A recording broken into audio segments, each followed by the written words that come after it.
اول نمبر هغه کس چې هغه د نبی صلی الله علیه وسلم حدیث هغه واوري او یادی کی او به بل ته ورسي دې کس ته نبی صلی الله علیه وسلم دعا کړې ده. صحیح حدیث امام ابو داود نقل کړي، امام ترمذی وغیرہ. رسول الله صلی الله علیه وسلم فرمایي نضر الله امرا سمع مقالتي فحفظها ووعاها ثم اداها كما سمعها. داغه سړی مخ دی الله روحانه کی، کم سړی چې زما خبر واوري او بیا دغه خبره دغه زما حدیث ته یاد کی او خې یاد کی او بیا بل ته داسې ورسوي لکه څرنګه چې اورېدلی. او دغې فایده حدیث کې په خپله ذکر ده فرب مبلغ اوعى له من سامع. ډېر کرت هغه چا ده چې حدیث ورسولی شي هغه به ډېر پوهی او ډېر زده کوونکی به د حدیث دپاره د اورېدونکي نه چې دی کوم اورېدلی ده به د دومره فایدې نه حاصلې کړي لکه دی چې بل چاته ورسوي. دویم نمبر هغه کس دی چې د مازدیګر د مانځه نه مخکې 4 رکعاته نفل وکړي. امام ابو داود حدیث نقل کړی به اسناد صحیح. رسول الله صلی الله علیه وسلم فرمایي رحم الله امرا صلى قبل العصر 4. الله دې په هغه سړي باندې رحم وکړي چې کوم سړی د مازدیګر د مانځه نه مخکې 4 رکعاته وکړي. زما وروڼو دا حدیثونه داسې مونږ اورو خو دې زړه ته هم سم نه کوځي. زه وایم که چېرته رسول الله صلی الله علیه وسلم ژوندی وی هغه موجود وی نو هر سړي به دا کوشش کولی چې ورغلی ورته ویلي به چې ما ته لږ دعا وکړه او د دعا مطالبه به د هغه نه کولی. اوس هم خلک د نیکانو خلکو نه مطالبې کوي د دعا که نه یاره چې مونږ ته دعا وکړه دعا کې مونږ مه یاره کوه. او ګوره آثاره نسخه نبي صلی الله علیه وسلم ورته ښودلې او د هغه دعا ورته حاصلېږي چې یا الله رحم وکړه. رحم څه مطلب؟ دا رحم ډېر جامع لفظ دی، ډېر جامع.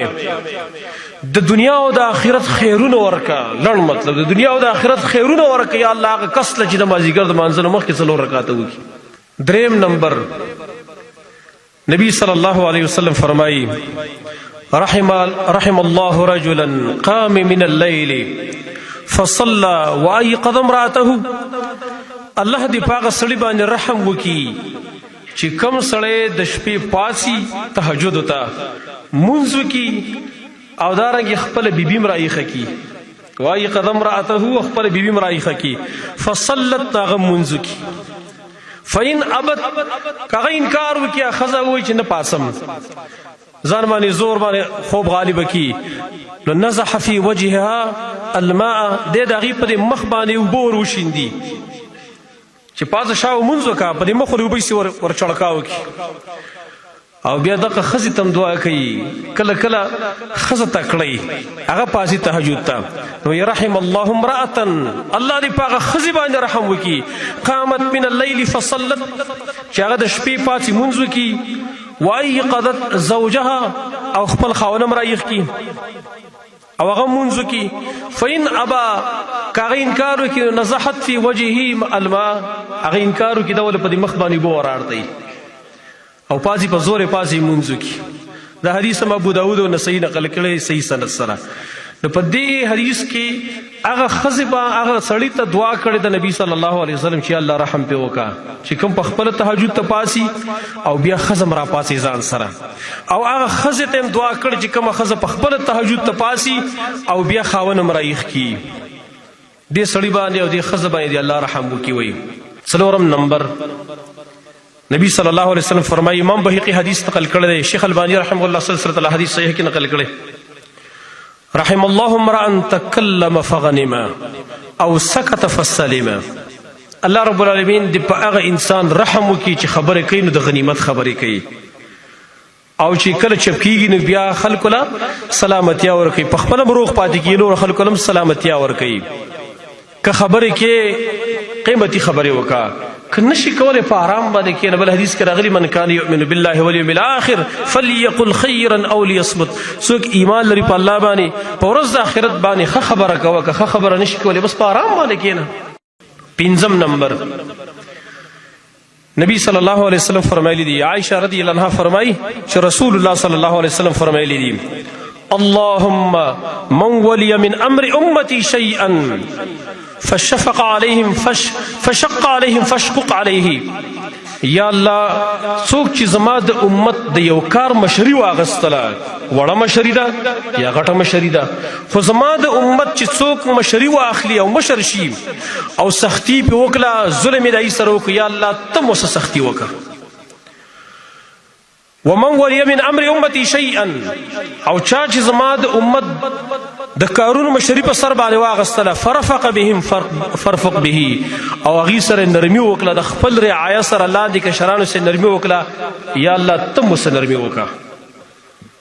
نو دې حدیث کې خو دوه خبرې ذکر شوي، زمونږ خو مقصودي جمله هغه دا ده چې کوم سړی مشر شي، که هغه د علاقې مشر دی، که هغه د کور مشر دی، که هغه د وطن مشر دی، دا ټول خلک دیو که د خپل رعایا سره نرمي وکړه، هغې له سهولیات فراهم کړه، هغې له خپل حقونه ورکړه، غصب یې ونه کړو، ظلم یې ونه کړو، نو یا الله وایي ته د ده سره نرمي وکړه، دې سړي سره نرمي ته وکړه، یا الله دې ته دعا کړې نبي صلی الله علیه وسلم.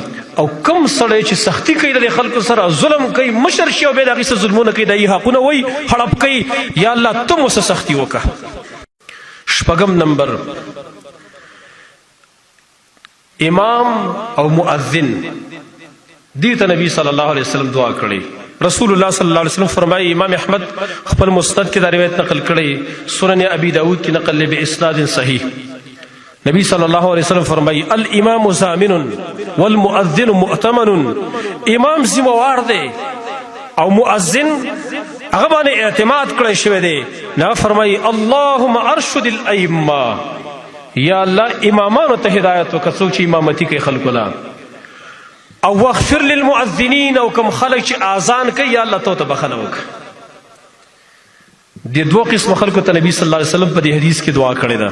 اووم نمبر چې نبی صلی الله علیه وسلم ته دعا کړې ده، هغه په حج او په عمره کې چې کوم کسان سر وخري، دې ته نبی صلی الله علیه وسلم دعا کړې رحم الله المحلقین، الله دې رحم وکړي په خلکو باندې چې په حج او په عمره کې هغې سر وخري. درې کرته ویل یا الله رحم پې وکړه، یا الله رحم پې وکړه. نبی څلورم کرته ویل والمقصرین، او په هغه کسانو دې الله رحم وکړي چې کوم په حج او په عمره کې ویښته واړه کړي. دې کې ترغیب دې خبرې ته دی چې د حج او د عمرې دپاره کوشش وکړئ چې وسم رسیږي، هلته دا وکړئ دا عمل چې رحم ربانې وکړي الله، د نبي صلی الله علیه وسلم دعا ورته قبولی شي. اتم نمبر، نبی صلی الله علیه وسلم هغه فرمایي اللهم من آمن بک، یا الله چا چې په تا باندې ایمان راوړی، وشهد انی رسولک، او دا شهادت یې ورکړی چې زه ستا رسول یم. ډېر عجیب غوندې حدیث دی، یا الله چې چا په تا ایمان راوړی او دا شهادت کوي چې زه ستا رسول یم، نو فحبب الیه لقاءک، یا الله دې کس ته خپل ملاقات محبوب کا چې ستا د ملاقات شوق ته د په زړه کې پیدا شي. وسهل علیه قضاءک، یا الله خپلې فیصلې په ده باندې آسانې کا. واقلل له من الدنیا، یا الله دنیا وله کمه کا، دنیا وله ډېره نه کړي، دنیا وله کمه کا. دنیا کمیدل دا مطلب نه دی چې دی به غریب یې بس شپه ورځ به نار ناستي. دنیا کمیدل دا معنا ده چې دی به مال ځان سره ډېر نه ساتي، مال به ډېر ورسره وي لیکن ساتي به ډېر خرچ به کوي دی، ذخیره به نه کوي دی، دنیا وله کمه کا. ومن لم یؤمن بک، او یا الله څوک چې په تا ایمان لري، ولم یشهد انی رسولک، او دا شهادت نه ورکړي چې ستا رسول یم، فلا تحبب الیه لقاءک، یا الله خپل ملاقات ته محبوب نه کړي، ستا ملاقات به بد ګڼي. ولا تسهل علیه قضاءک، یا الله خپل فیصلې په هغه باندې آسانې نه کړي، ستا فیصلې د هغه باره کې ډېرې سختې. واکثر ماله من الدنیا، او هغه لپاره مال په دنیا کې سیوا کړه، ډېرې مالداره کړه. دا امام ابن حبان، امام طبرانی دا حدیث نقل کړی بے اسناد صحیح. نو لہذا کم سړی چې په هغه کې دا دوه صفات موجود وي چې یو ایمان په الله لري، نو ایمان په الله لردا نه چې نفس یې دعوه کوي، ایمان په الله دا معنا ده چې څه الله وایي ما هغه منه او څه رسول وایي هغه منه. بس دې سړي ته نبی صلی الله علیه وسلم دعا کړې چې یا الله خپل ملاقاتو ته محبوب کا، فیصلې پې اسانه کا، دنیا وله کمه کا. 9 نمبر چې نبی صلی الله علیه وسلم ته دعا کړې. امام بخاری حدیث نقل کړي رحم الله رجلا سمحا، الله رب العالمین دی پاغه سړی باندې رحم وکي چې کم نرمي کوي. اذا باع واذا اشترى واذا اقتصى، هغه سړی چې نرمي کوي چې کله خرڅول کوي، کله غستل کوي او کله د قرض مطالبه کوي. په دې درې وړ خبرو کې نرمي کوي. یا الله په دې سړي رحم وکا. اغستلم کې په ډېر نرمي طریقې سره، ردی بدی کنزل منزل نو، خیر خواهی بدخواهی نو، چې د 10 روپو شی او په سل باندې خلکو ته وي. دې سړي ته پیغمبر دعا نه کړې، نرمي وکړي. دارنګه چې کله اخلم نرمي کوه.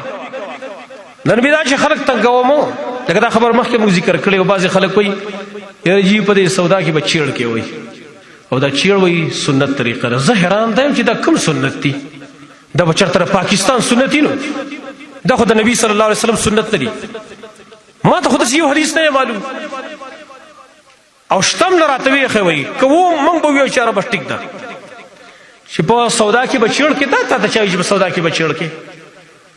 نبی صلی الله علیه وسلم وایي هغه الله دې په هغه سړي رحم وکړي چې نرمي کوي، اغستلو کې هم خرڅولو کې هم.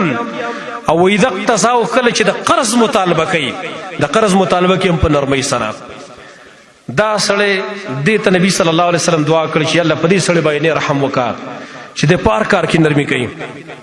10 نمبر اخري، نبی صلی الله علیه وسلم فرمایي، امام ابو داود، کوم چې ابو داود طیالیسی دی، سنن ابي داود ولنا، امام ابو داود الطیالیسی په خپل مسند کې دا روایت نقل کړي په صحیح سند سره. نبی صلی الله علیه وسلم فرمایي رحم الله امرا، الله رب العالمین دی په سړي باندې رحم وکي، کان بینه وبین اخیه مظلمه، چې د ده او د خپل رور مسلمان په مابین کې یو ظلم زیاتې شوی، او دې څه وکي؟ هغه ظلم زیاتې څه باره کې دی؟ من عرض او مال، یا دغه عزت چېرته خراب کړی، غیبت یې وله کړی، بهتان یې پې لګولی دی، کنځل یې ورته کړي، یا نور دل ازاري وله کړې ده، زیاتې ورسره کړی دی، یا یې ترې مال اخیستلی دی، په یو طریقه باندې غلا کړی دی، غصب کړی دی، ترې څه دوکه وغیره په ناروا طریقه باندې ترې مال اخیستلی دی، او دا راولګي فاعطاها ایاه، او حق هغه خپل رور مسلمان له ورکي.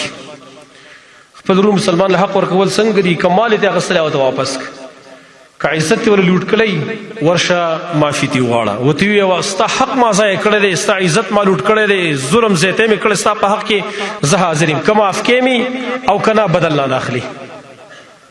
نبی صلی الله علیه وسلم په دې سړي باندې دی الله رحم وکړي چې چا سره زیاتی کړی هغه خپل حق ورکړي، او دا په دې وجه ورکوي من قبل ان یأتي یوم، مخکې د دې نه چې ورځ به راشي لا یقبل منه دینار ولا درهم، چې نه به دینار او درهم قبلیږي.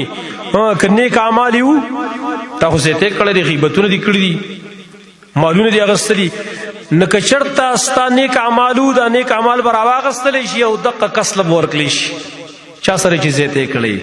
او که ستا نیک اعمال دومره وونه، نو بیا به ګناهونه د هغه راواخیستلی شي، په تا به هم ورکلی شي.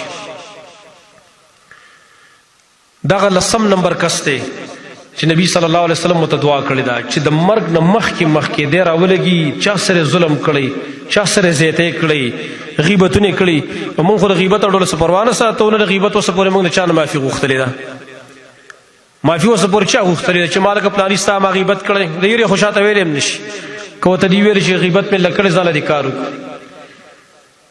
لاول خو ته هغه یو څو کنځلې برته وکړي، او که ورته ونه کړي که نه، نو په زړه کې وایي چې والله که معاف دې کم وایي، د یرې چاته ویلی هم نه شي.